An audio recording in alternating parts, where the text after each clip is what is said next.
Ponni upcoming எபிசோடில் இங்கே பொன்னியை பார்க்க சுந்தரம் மாடிக்கு போயிட்டு ரிட்டர்ன் வந்துடுறாரு. வந்தவொடனே இங்கே பவானி கேட்குறாங்க, என்னங்க எங்கே போயிட்டு வந்தீங்க அப்படின்னு கேட்கவும், இல்லை பவானி அது ஏங்க நீங்கள் மாடிக்கு போனது நான் பார்த்தேன், உங்களுக்கு ஏங்க இந்த வேலை, மாடியில் போய் என்ன பண்ணீங்க அப்படின்னு கேட்கவும், இங்கே சுந்தரம் அந்த பொன்னியை பார்க்க போன பவானி அப்படின்னு சொல்கிறாங்க. ஏங்க நீங்கள் ஏங்க அவளை போய் பார்க்குறீங்க, அவளே உங்கள் மேலே தேவையில்லாத பழிய போட்டுட்ருக்கா, அவளாம் ஒரு ஆளுன்னு நீங்கள் அவளை பார்க்க மேலே போகிறீங்களா, என்ன சொன்னா அவளை அப்படியே தரத்தனை எடுத்துன்னு வெளியே விட வேண்டியதானே வீட்டை விட்டு அப்படின்னு இங்கே பவானி கொந்தளிக்க, சுந்தரம் ஒன்று, இல்லை பவானி ஏன் இப்படி என் மேலே தேவையில்லாமல் பழிய போட்டா, நான் அவளுக்கு என்ன பண்ணிட்டேன், எனக்கு அது மனசுக்குள்ளே உறுத்தலாகவே இருந்துச்சு பவானி, அதுதான் அவளை பார்த்து நேராக நாக்கப்படுற மாதிரி நான் எல்லாத்தையும் கேட்டுட்டு எதுக்கடி என் மேலே பழிய போட்டேன்னு கேட்கலாம் தான் பவானி போனேன். அதுக்கு என்னங்க சொன்னா அப்படின்னு பவானி கேட்க, இல்லை பவானி அவள் வேணும் தான் என்னை பழிவன் பண்ணியிருக்கா, அவளை இந்த சக்தி மேட்டரில் டிவோர்ஸ் பத்திரத்தில் கையெழுத்து வாங்கிட்டு நீ வீட்டை விட்டு வெளியே போய் ஆகணும்னு சொன்னால அந்த கோவத்தில் தான் இதெல்லாம் பண்ணியிருக்கா போல.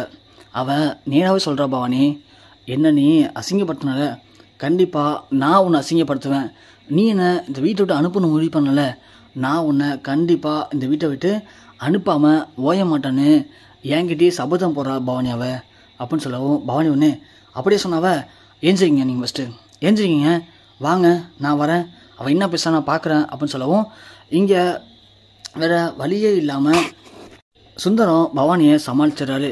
சமாளித்து முடித்ததும் இங்கே சரின்னு சொல்லிட்டு சுந்தரம் பவானி ரூம் போயிடுறாங்க. பொன்னி காலையிலேயே கிளம்பி வேலைக்கு போகலான்னு முடிவு பண்ணுறாங்க. ஆனால் வேலைக்கு போயிட்டா நம்ம மேலே போட்ட பழியை துடைக்க முடியாது. ஏற்கனவே இந்த கல்யாண மேட்டரில் நமக்கு இது வரைக்கும் எந்த ஒரு ஆதாரமும் கிடைக்கல. ஆனால் இந்த சுந்தரன மேட்டரில் அன்னைக்கு ஹாஸ்பிட்டல் கிட்ட தான் அவங்க 2 பேரையும் பார்த்தேன், அதோட கர்ப்பத்தை கலைக்க வந்திருக்குன்னு சொன்னாங்க. எப்படியும் அன்றைக்கி நடந்த பிரச்சனையில் அவங்க கர்ப்பத்தை கலைச்சிருக்க முடியாது. மேபி இன்றைக்கி கர்ப்பத்தை கலைக்க வர வாய்ப்பு இருக்குது, இல்லைனாலும் அவங்களுடைய அட்ரஸ் டீட்டெயில்ஸ் எல்லாமே அங்கே இருக்கும்ல அப்படின்னு இங்கே பொன்னி முடிவு பண்ணிவிட்டு சரின்னு அவங்களுடைய பார்லர் ஓனருக்கு கால் பண்ணுறாங்க. கால் பண்ணி, மேடம் இது மாதிரி வீட்டு கொஞ்சம் பிரச்சனை, இன்றைக்கி எனக்கு ஒரு நாள் லீவ் தாங்க அப்படின்னு கேட்குறாங்க. அதுக்கு அந்த பார்லர் அம்மாவும், என்ன பண்ணி இப்படி திடீர்னு லீவ் சொன்னால் என்ன பண்ணுறது, ஒர்க்லாம் இருக்கலாமா அப்படின்னு சொல்கிறாங்க. இல்லை மேடம் நான் சும்மா கேட்கல, நானும் ஒரு முக்கியமான பிரச்சனையில் மாட்டிகிட்டு இருக்கேன், அதுக்கு தான் மேடம் அப்படின்னு சொல்லி இங்கே பொன்னி கேட்க, சரின்னு அவங்களும் லீவை கொடுத்துறாங்க. பொன்னி கீழே இறங்கி போகும்போது வெளியில் சண்முகம் சந்திரசேகர் 2 பேரும் நிற்கிறாங்க. பொன்னி அதை பார்த்துட்டு, பொன்னி இல்லைம்மா உன்கிட்ட கொஞ்சம் பேசணும், அதுக்காக தான் நாங்கள் இங்கே வந்து வெயிட் பண்ணிட்டுருக்கோம் அப்படின்னு சொல்லவும், சொல்லுங்கம்மா என்ன விஷயமாம்மா அப்படின்னு கேட்குறாங்க பொன்னி. இல்லைம்மா நீ மாப்பிள்ளை பற்றி என்னென்னமோ சொன்ன, அதெல்லாம் நாங்கள் தப்புன்னு சொல்லலை, ஆனால் நீ சொல்கிறத முழுமையாக விசாரிச்சியாம்மா, இதில் வேறு தானே இருக்க போதுமா அப்படின்னு சொல்லும்போது, என்னம்மாம்மா அப்படிலாம் நான் எதையுமே விசாரிக்காமல் யார் மேலேயாவது பழி சொல்லுவானா, யோசிச்சு பாருங்கம்மா அப்படின்னு சொல்லிட்டு பொன்னி சொல்லவும், ஐயோ பொன்னி நீ தப்பாக சொல்லணும்னு சொல்லம்மா, எங்களுக்கு உன் மேல் நம்பிக்கை இருக்குது, நீ உண்மையை மட்டும் தான் பேசுவேன்னு, இருந்தாலும் அதுக்கு ஏதாவது ஆதாரம் இருக்காமா அப்படின்னு இங்கே சந்திரசேகர் கேட்க, மாமா அதுக்கு தான் மாமா போயிட்டுருக்கேன், நான் திரும்ப வரும்போது கண்டிப்பாக ஆதாரத்தோடு தான் வருவேன் அப்படின்னு இங்கே பொன்னி சொல்கிறாங்க. சரின்னு சொல்லிட்டு பொன்னியும் கிளம்பி இங்கேருந்து போகிறாங்க.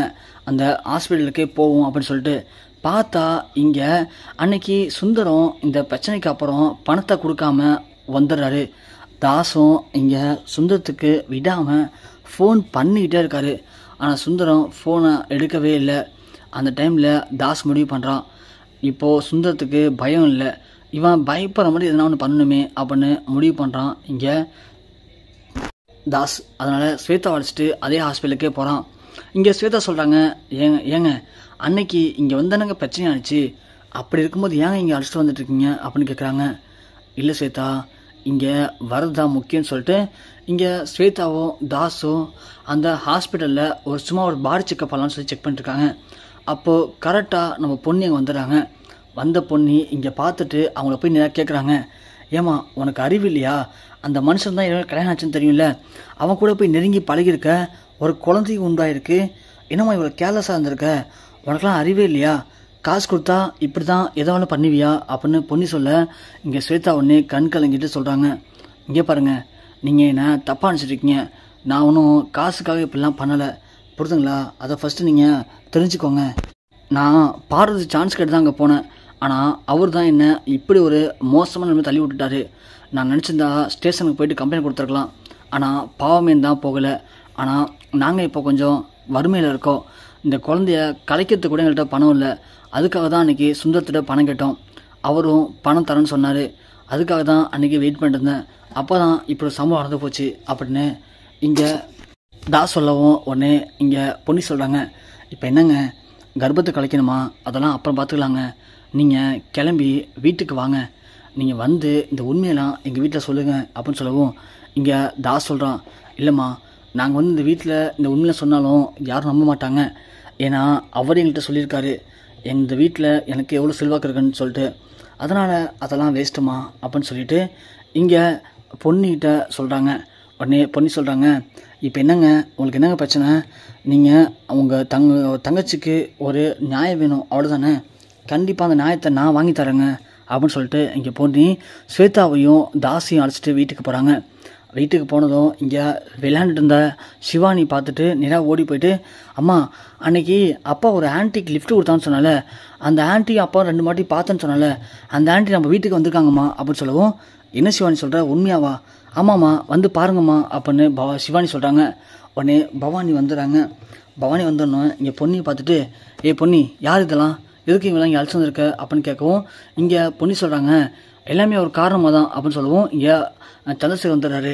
வந்தவுடனே என்னம்மா பொன்னி யாருமா இது அப்படின்னு கேட்கும்போது, மாமா வீட்டில் இருக்கிற எல்லாரையும் கூப்பிடுங்க மாமா, நான் இன்றைக்கி ஒரு முக்கியமான விஷயத்தை கண்டுபிடிச்சிருக்கேன், கண்டிப்பாக இதை நீங்கள் தெரிஞ்சுக்கிட்டு தான் ஆகணும் அப்படின்னு சொல்கிறாங்க. அதே மாதிரி இங்கே எல்லாருமே வந்துடுறாங்க. வந்த உடனே இங்கே பொன்னி சொல்கிறாங்க, சொல்லுங்கள் தாஸ் இப்போ அப்படின்னு சொல்லவும் அந்த தாஸும் நடந்த அதையும் சொல்கிறான். இது மாதிரி சுந்தரம் வந்து என் தங்கச்சிக்கிட்ட நெருங்கி பழகியிருக்காரு, பாடுறதுக்கு சான்ஸ் கிட்ட தான் என் தங்கச்சி போனான், ஆனால் அவளை அப்பப்போ ஆடிஷன் இருக்குது அது இருக்குது இது இருக்குன்னு சொல்லி அவளை நல்லாவே ஏமாற்றி இப்படி ஆக்கிட்டாருன்னு சொல்லி தாஸ் நடந்த எல்லாத்தையும் சொல்கிறான். சொன்னவொடனே வீட்டில் இருக்க எல்லோரும் ஷாக் ஆகுறாங்க. உண்மையாகவே அதிர்ச்சி அடைஞ்சிடறாங்க. இது எப்படி நாங்கள் நம்புறது அப்படின்னு கேட்கும்போது தாஸ் சொல்கிறான், சுந்தரத்துடைய குழந்தை என் தங்கச்சி வயிற்றில் வளருது, நீங்கள் வேணால் இன்னொரு 9 மாதம் வெயிட் பண்ணுங்கள், அதுக்கப்புறம் குழந்தைய பெற்று என் தங்கச்சி கொடுத்துருவா, நம்பிக்கை இல்லைன்னா அப்போ நீங்கள் டிஎன்ஏ டெஸ்ட் எடுத்து பாருங்கள் அப்படின்னு சொல்லவும் இங்கே எல்லாருக்குமே அப்போ தான் புரியுது, இவன் பொய் சொல்லலை உண்மையை தான் சொல்கிறான் அப்படின்னு.